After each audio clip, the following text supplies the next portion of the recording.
जैसा कि आपने पिछले एपिसोड में देखा कि अभिनव को अनन्या ने बताया कि स्काई ग्लोबल के लिए स्टॉक अवेलेबल नहीं था और स्टॉक मार्केट में शॉर्ट है। अब नेक्स्ट देखते हैं होता है क्या। हंसराज जो अब तक खामोश खड़ा होकर सब कुछ देख रहा था, अभिनव की बात सुनकर अचानक बोला, मतलब अगर सारा स्टॉक अभी विराट मटेरियल्स के पास है तो ये हो ना हो अब हमें वही स्टॉक बेचने की कोशिश करेंगे, लेकिन एक बहुत ही ज्यादा लगभग एक्सटॉर्शन वाली कीमत पर। हंसराज की बात पर अभिनव ने सिर हिलाया और कहा, एग्जैक्टली, वो हमें घेरना चाहते हैं, वो हमें मजबूर करना चाहते हैं कि हम उनके सामने घुटने टेक दें और उनकी मुंह मांगी रकम पर सारा स्टॉक खरीदे। इतने में अभिनव अपनी जगह से उठा और गुस्से में बेसमेंट में चक्कर काटने लगा। वो इधर उधर घूमते हुए अपने आप को कोसने लगा और बोला, डैम इट, मुझे ये पहले ही सोच लेना चाहिए था। मैंने उन्हें अंडर एस्टिमेट किया। उन्होंने इतनी आसानी से कंपनी की गर्दन पकड़ ली। शिट। इतने में कबीर अभिनव के पास आया और उसके कंधे पर हाथ रखकर उसे शांत करते हुए बोला, इसमें आपकी गलती नहीं है बॉस, ये उनकी सोची समझी साजिश है। अगर वो ये चाल नहीं चलते तो कोई और तमाशा खड़ा करते। उन्हें तो अपना हमला करना ही था, लेकिन हम भी इसका जवाब दे सकते हैं। नवदीप भाटी फिलहाल मुंबई में ही होगा, हम उसे उठवा लेते हैं। 2 घंटे मेरे साथ गुजारने के बाद वो ना सिर्फ सारा स्टॉक मार्केट प्राइस पर देने के लिए तैयार हो जाएगा, बल्कि ये भी उगल देगा कि अम्मा आगे क्या क्या चालें चलने वाली हैं। कबीर का प्लान सीधा और सरल था, लेकिन उस पर हंसराज ने तुरंत ना में सिर हिला दिया। वो फिर समझाते हुए बोला, नहीं कबीर, ये बहुत ही रिस्की होगा।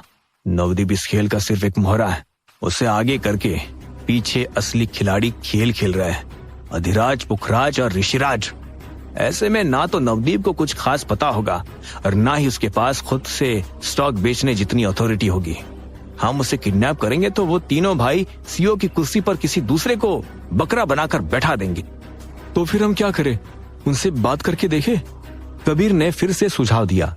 हंसराज ने इस बार उसकी बात पर हाँ में सिर हिलाया और कहा, हाँ, मेरे ख्याल से हमें विराट मटेरियल से कांटेक्ट करना चाहिए, देखना चाहिए कि वो क्या कीमत मांगते हैं, शायद हम निगोशिएट कर सके। इतने में अचानक अभिनव जिद भरे सुर में बोला, नहीं, बिल्कुल नहीं। उसकी ना सुनकर हंसराज और कबीर दोनों हैरानी से उसे देखने लगे। फिर अभिनव ने एक पल के लिए उन्हें देखा और आगे कहा, अगर हम उन्हें कांटेक्ट करेंगे तो हम वही कर बैठेंगे जो वो चाहते हैं। हम उनके जाल में फंस जाएंगे। ये उनके प्लान का हिस्सा है हंसराज। वो चाहते हैं कि हम गिड़गिड़ाए, निगोशिएट करें और फिर उनकी मुंह मांगी कीमत चुका दें। लेकिन हमारे पास कोई रास्ता भी तो नहीं है बॉस, प्रोजेक्ट के लिए मटेरियल तो चाहिए ही। कबीर ने बीच में कहा। ऐसे में अभिनव एक गहरी सांस लेकर आत्मविश्वास के साथ बोला, रास्ता है कबीर, रास्ता है। सबसे पहली बात, हमें ये स्टॉक मार्केट प्राइस पर ही चाहिए। ऐसा सिर्फ इसलिए नहीं कि हमारे पास ज्यादा पैसे नहीं है, बल्कि हमें उन तीनों भाइयों के इस शातिर प्लान को बर्बाद करके उन्हें ऐसा झटका भी देना है जिसे वो जिंदगी भर ना भूल पाए। अभिनव की बात सुनकर हंसराज परेशान हो गया और बोला, लेकिन तुम ये करोगे कैसे अभिनव? मार्केट में तो अब सिर्फ वही एक सेलर है जिसके पास स्टॉक है। हंसराज का सवाल सुनकर अभिनव पास रखी एक कुर्सी पर बैठ गया। उसके चेहरे पर अब कोई गुस्सा या हताशा नहीं, बल्कि शांति और आत्मविश्वास था। वो फिर हंसराज की आंखों में देखते हुए बोला, उन्होंने मार्केट में रॉ मटेरियल्स की नकली कमी दिखाई है ना? हाँ, हंसराज ने सिर हिलाकर कहा। फिर अभिनव एक हल्की सी मुस्कान के साथ बोला, तो हम इसका जवाब एक नकली ओवर सप्लाई दिखाकर देंगे। ये सुनकर कबीर और हंसराज दोनों कंफ्यूज होकर एक दूसरे का चेहरा देखने लगे। इतने में अभिनव ने आगे अपना पूरा प्लान समझाना शुरू किया। अनन्या ने आज मुंबई के सारे सप्लायर से बात की है और उन्हें इंस्टेंट पेमेंट का ऑफर दिया है। इस इंडस्ट्री में लोग वो डील ज्यादा पसंद करते हैं जिसमें पैसे तुरंत आ जाए। लेकिन अब जब स्टॉक की कमी की वजह से उन सप्लायर्स को अनन्या को मना करना पड़ा, बावजूद इसके कि अनन्या उन्हें तुरंत पैसे ट्रांसफर करने को तैयार थी, तो ये बात कहीं ना कहीं उन्हें खलेगी। ऐसे में वो सप्लायर्स जल्द से जल्द अपना स्टॉक फिर से भरने की कोशिश करेंगे। वो नए माल की तलाश में होंगे, है ना? हाँ, बिल्कुल। हंसराज ने फिर से कहा। अभिनव अपना सिर हिलाते हुए आगे बोला, तो हम एक फर्जी कंपनी खड़ी करेंगे, एक ऐसी कंपनी जो इन सारे सप्लायर्स को कांटेक्ट करेगी और उन्हें ये यकीन दिलाएगी कि हमारे पास इंटरनेशनल मार्केट से आया हुआ सस्ता और अच्छा रॉ मटेरियल रेडी है। हम उन्हें कम रेट पर माल सप्लाई करने का वादा करेंगे। इससे क्या होगा? कबीर ने भौं उठाकर पूछा। ऐसे में अभिनव उसकी तरफ देखकर फिर से बोला, इससे यह होगा कि हमारी नकली कंपनी से जब उन सप्लायर्स को रॉ मटेरियल मिलने की गारंटी मिलेगी तो वो अनन्या का ऑर्डर भी एक्सेप्ट कर लेंगे। ऐसे में ये बात विराट मटेरियल्स तक पहुंच जाएंगी और वो परेशान हो जाएंगे, क्योंकि अब मार्केट में स्टॉक की कोई कमी नहीं होगी। इसलिए उन्हें लगेगा कि अब एलेन मटेरियल को उनसे ज्यादा कीमत पर स्टॉक खरीदने की कोई जरूरत नहीं पड़ेगी।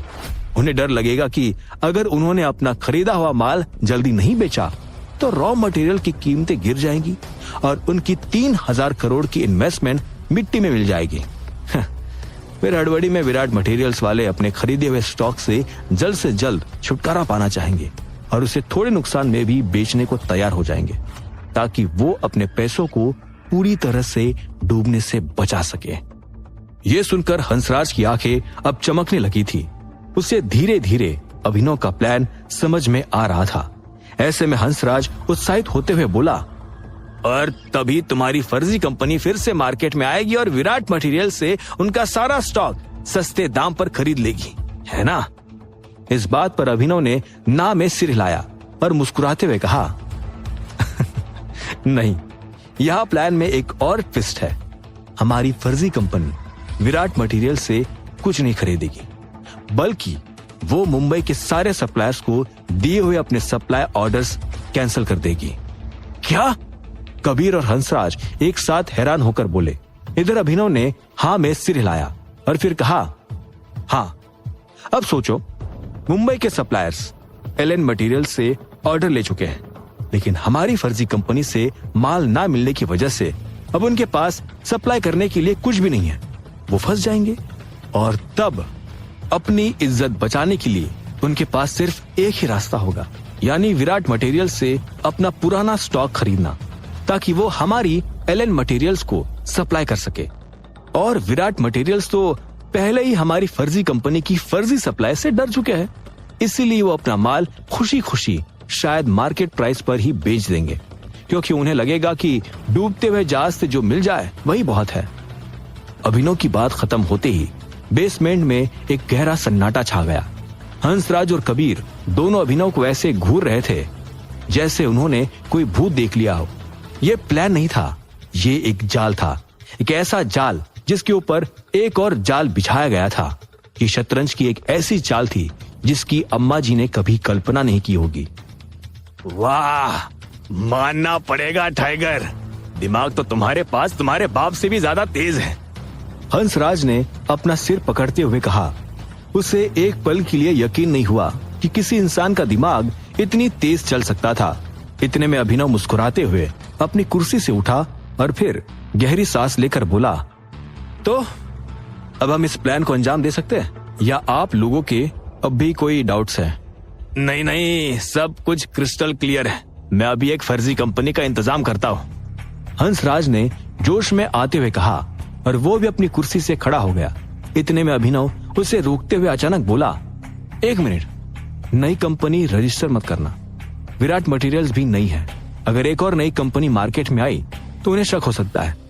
मुंबई के पास कोई ऐसी बैंकक्रप्ट हुई कंपनी ढूंढो जो रॉ मटेरियल्स का ही काम करती हो। हम बहुत ही सस्ते दाम में उसका नाम खरीद लेंगे। पुरानी कंपनी के नाम पर कोई शक नहीं करेगा। हंसराज अभिनव की इस दूर की सोच को देखकर और भी ज्यादा हैरान हो गया। उसने हाँ में सिर हिलाया और तुरंत अपने काम में लग गया। उसी शाम कनाडा में ऋषिराज अपने आलीशान ऑफिस में बैठा था। उसने अपना फोन उठाया और एक नंबर डायल किया। कुछ रिंग बजने के बाद सामने वाले ने उसका फोन उठा लिया। पहुंच गए? ऋषिराज ने पूछा। जी सर, मैं बिल्डिंग के नीचे ही खड़ा हूँ। दूसरी तरफ से एक गहरी आवाज आई। ऋषिराज अपना सिर हिलाते हुए उससे आगे बोला, गुड, सावधान रहना और याद रखना, तुम्हें सिर्फ एक सेक्रेटरी की नौकरी के लिए अप्लाई नहीं करना है, तुम्हें उसकी आंख और कान बनना है। मुझे उसकी हर एक हरकत, हर एक प्लान की खबर चाहिए। आप चिंता मत कीजिए सर, मैं बहुत ही सफाई से अपना भी काम करूंगा और आपका भी। उस आदमी ने कहा, जिसके बाद ऋषिराज ने उसका फोन काट दिया। उस अनजान आदमी ने एक साधारण लेकिन साफ सुथरा सूट पहना हुआ था। उसके चेहरे पर एक ऐसी ईमानदारी और मासूमियत थी जिसे देखकर कोई भी उसे नौकरी पर रख लेता। फिर वो मॉन्ट्रियल के सबसे ऊंची बिल्डिंग की लॉबी में दाखिल हुआ और लिफ्ट से सीधा एलन मटेरियल्स के ऑफिस की तरफ बढ़ने लगा। एलन मटेरियल्स का ऑफिस भी अब धीरे धीरे अपना आकार ले रहा था। अनन्या ने पिछले कुछ घंटे ऑफिस को समझने और अपने लिए एक टीम बनाने की प्लानिंग में गुजारे थे। उसकी डेस्क अब फाइल्स और प्रिंटआउट से भर चुकी थी। वो एक सीईओ की तरह नहीं बल्कि एक सेना की लीडर की तरह काम कर रही थी, जो अपनी कंपनी को खड़ा करने के लिए अब कुछ भी करने को तैयार थी। अनन्या अपने काम में मग्न थी कि तभी उसे अपने ऑफिस के दरवाजे पर एक नॉक सुनाई दिया। कम इन। अनन्या ने दरवाजे की तरफ देखे बिना ही कहा। वो अनजान आदमी फिर अंदर दाखिल हुआ और एक हल्की सी मुस्कान के साथ बोला, गुड इवनिंग मैम, मेरा नाम हेमंत है। मैंने इस कंपनी में आपके सेक्रेटरी की पोजीशन के लिए ऑनलाइन अप्लाई किया था। अब आगे क्या होगा? क्या अभिनव का ये उल्टा जाल कामयाब होगा? क्या हेमंत, जो ऋषिराज का भेजा हुआ जासूस है, अनन्या का भरोसा जीत पाएगा? और भारतीय और चाहत पर मंडरा रहा खतरा अब कौन सा नया मोड़ लेगा? क्या होंगे इन सभी सवालों के जवाब? जानने के लिए सुनते रहिए आगे।